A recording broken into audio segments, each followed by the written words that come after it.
Hey everybody, happy Sunday. My name is Zoe and this is Lebuza Walona. really Yeah. okay. All right, welcome to Frank Conversations. welcome. Today we just wanted to talk about where does Africa really stand in the global economy, right? Mm-hmm.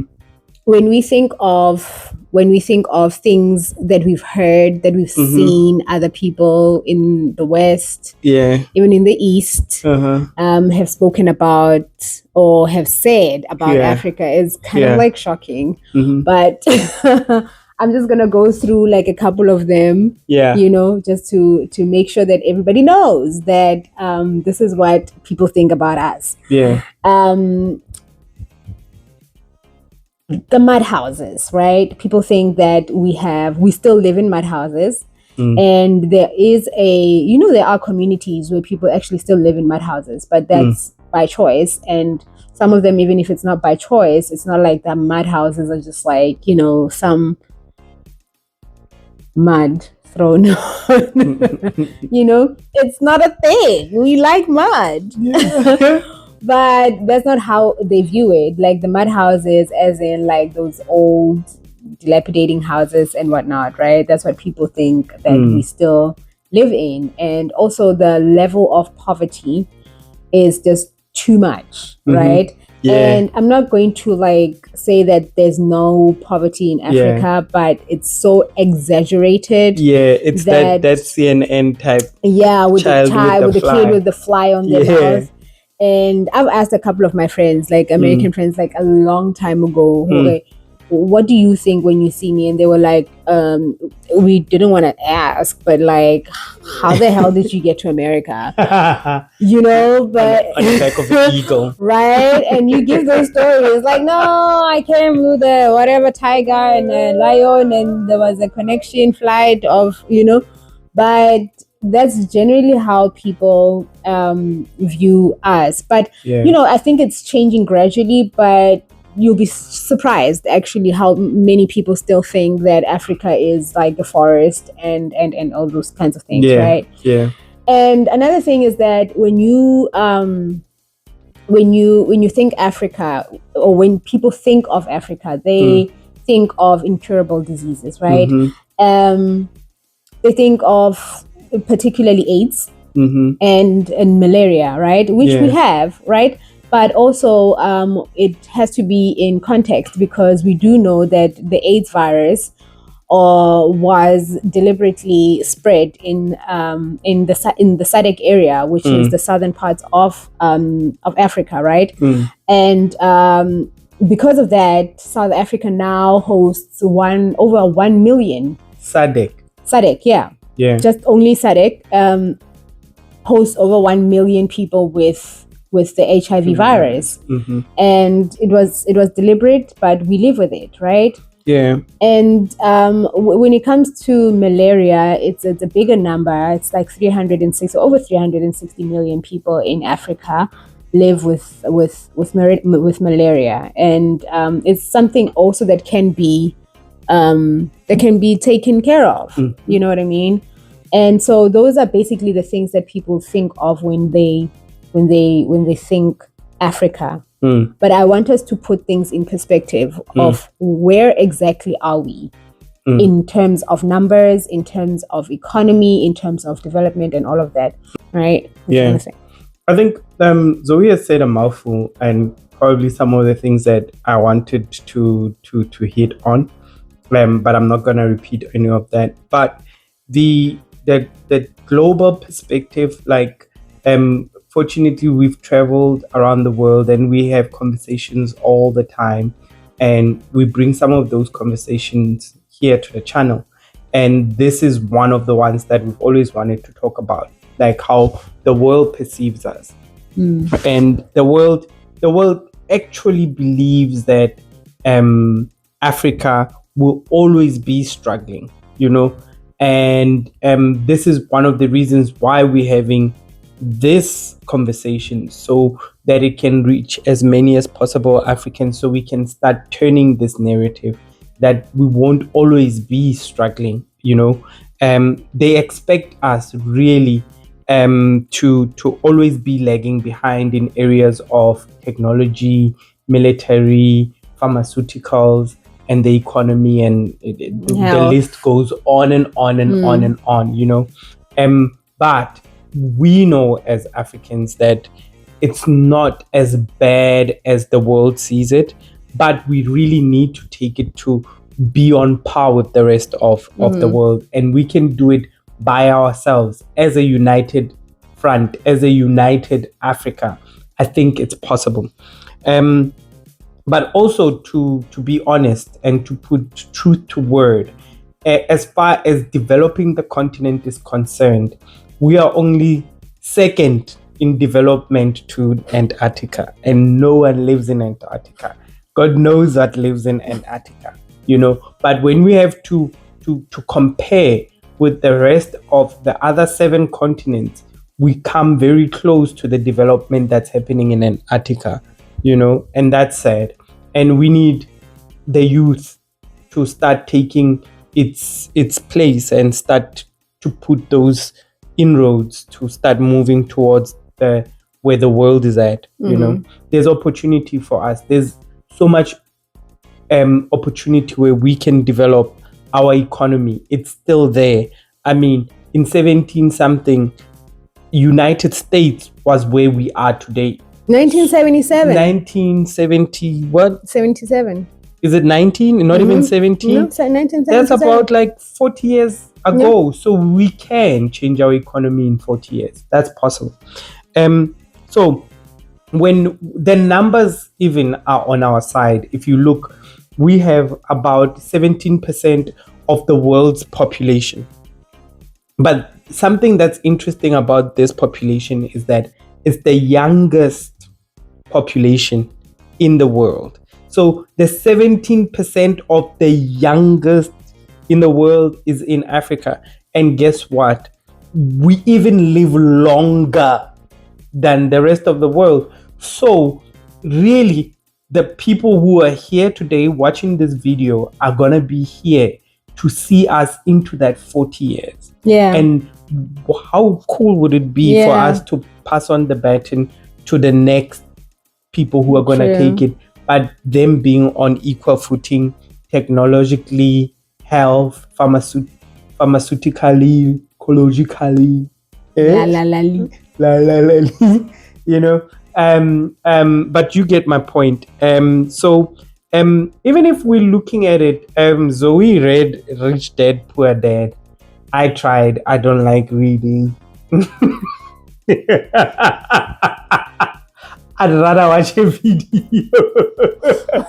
So if you have audiobooks, even audiobooks, I can't stand those things. You must turn that book into a song, Baba.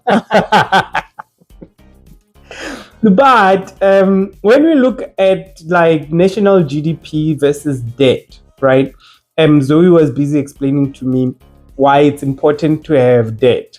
Is because when you have debt, healthy debt, you can borrow against it or something like that, right? What did you say? It's like when you have like a nice credit, right? You kind of like have buying power. Credit score, basically a credit score, right? But it's in the trillions. Yeah.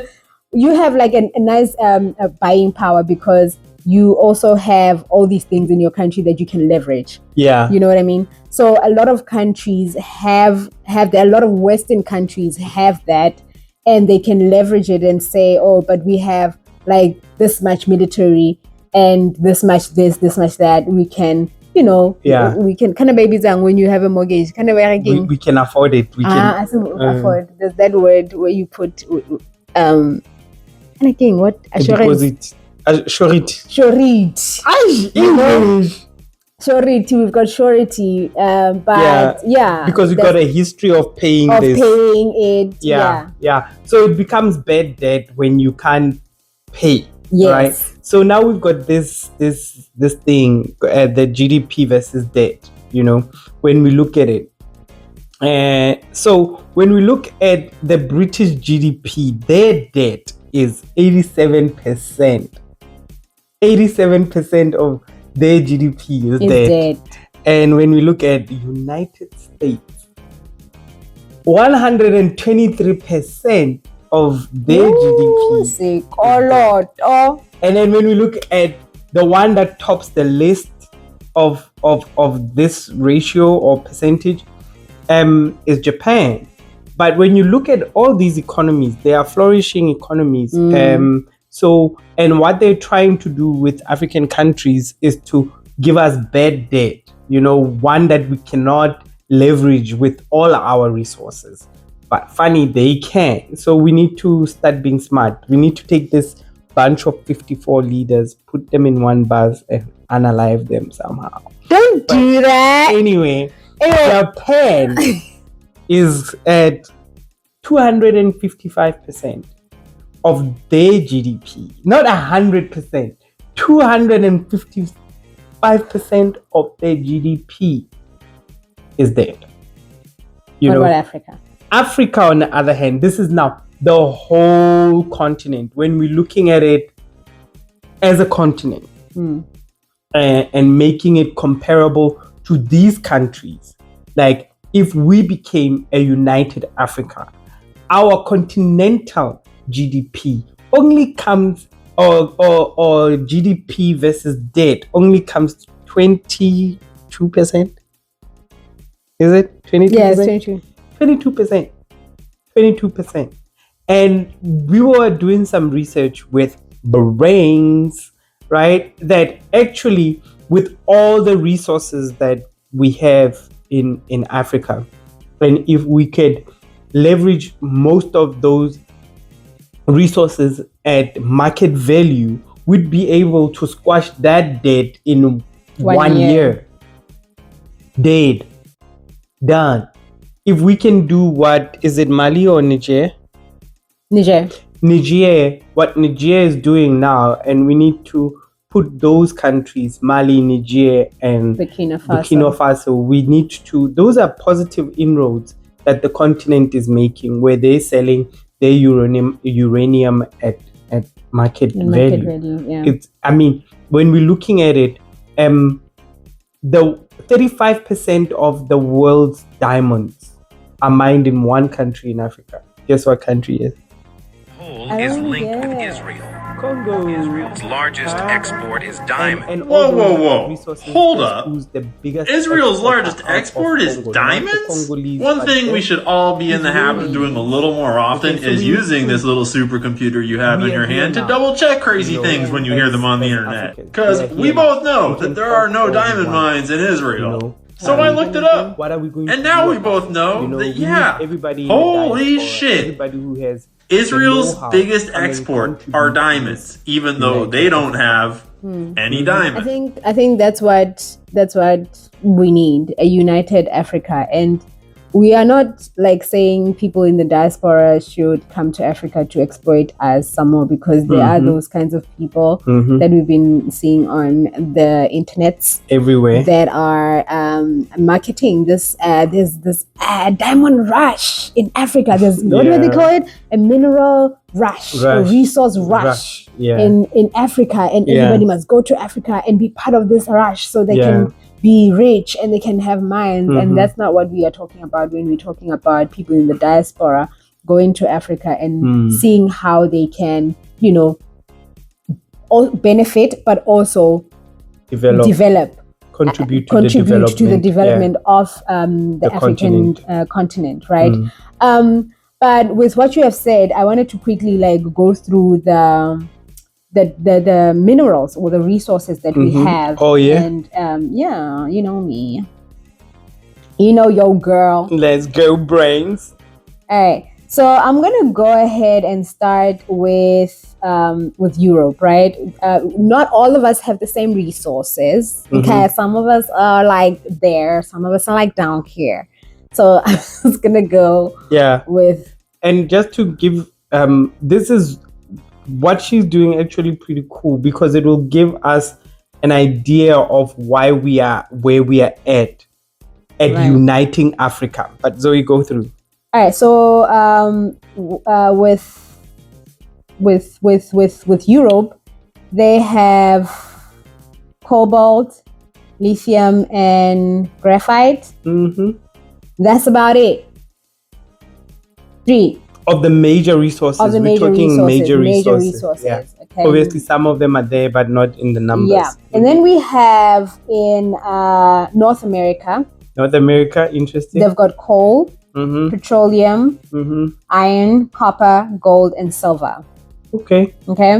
It's not bad. It's not bad. Looking bad, but, And then we have South America. They have quite a little bit, but they're struggling like the rest of us in Africa. Right? Go figure. Underdeveloped, right? They've got aluminium, coal, copper, gold, hydroelectric power, iron ore, lead, natural gases, petroleum, silver, timber, tin, and zinc, right? Which is quite a bit, for struggling nations like that. Yeah. And then we have Africa, right? We have oil, we have gas, coal, copper. What is base? Bauxite. Bauxite. We have things I didn't even know existed. Bauxite. We have gold, we have diamonds, timber, uranium, chromium, cobalt, manganese, phosphate, platinum, and palladium. I used to have sneakers called palladium, bro. Yes, bro. That's a mineral. You sound so American right now. But basically, I have palladium. I love those shoes. But basically, that's that. But the crux of this is that Africa has a lot of resources. Minerally diverse. We are minerally diverse. And did you talk about Asia? Did you give us some Asian ones? Do we want Asia? I don't know. I think it would be fair. No. If we're talking about the Europeans and the Souths and the whatnot. All right, in Asia. So you had Asia, okay. They have copper, different kinds of copper. I'm not going to say these words. I just not the words that I want to say. 3 types of copper. They've got gold, lead, silver, and zinc lead, right? I feel like Asia would be trying it with like all these types of copper. Copper is copper. Copper is copper. You just have copper. You don't have to tell us, no, we have 15 types of copper. You just have copper. That's it. Yeah. But yeah, they've got that. But I can say, I remember being in China and seeing this. It was what was it? It was a escalator. Yeah, it was an escalator. And this escalator was cladded with copper. Like it was a tunnel of pure copper. Insane. Raw as it is. Just like. And remember, we thought it was from Africa. We thought it was from Africa until we made the research and find out they've got 3 types of copper. They've got a lot of copper. But I can tell you what, again, Congo would still outnumber them when it comes to the amount of copper that they have in Congo. Right. So that's basically where we stand with Africa, right? We have all the resources. We've got all the resources. We have people who are qualified. We have people from universities with master's degrees, with PhDs, with degrees, and we have qualified people, right? To develop, right? We have qualified people to develop Africa. It's just those statesmen, the presidents that are sitting there, and let's round them up, guys. Let's round them up. Let's give them their money. Yeah, they must. And let's just give us this 40 years. I think the next 40 years, let's go to 2064. Right. And let's be at 2064 the leaders of this new world. Right. All right. So guys, that's basically where we stand with the global economy, right? What do they call that when we are rounding up everything that we have? Ballpark. Yeah, this is a great potential. I think Africa has great potential. Everybody knows it, and that's why the world is dividing us and conquering us. Is because they know our potential, and we need to start putting this potential out there. Yeah, for all of us to start taking advantage. Really, there's no better country in Africa than the other. There's not even one. There isn't. You know, we need to unite as a nation.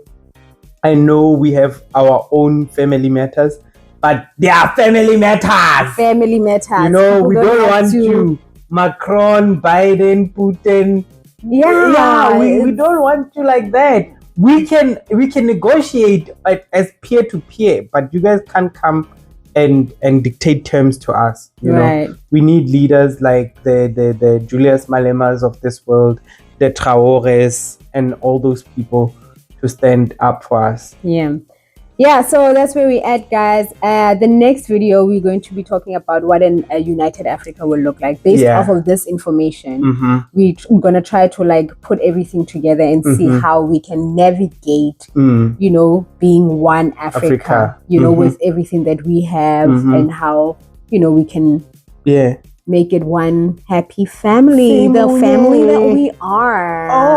Let's not fight about like weird stuff. Like let's stop. Like Nigeria lost to South Africa and I'm kidding. Hey, Zoe, don't start another one. That's another one. We need them to like this thing. Let's go, Zoe. I'm kidding. You guys won. Zoe! Okay, ring the bell. Subscribe and like us, guys, and tune in to the next video. We love you. And we love you. Same on you. Oh, we are wise.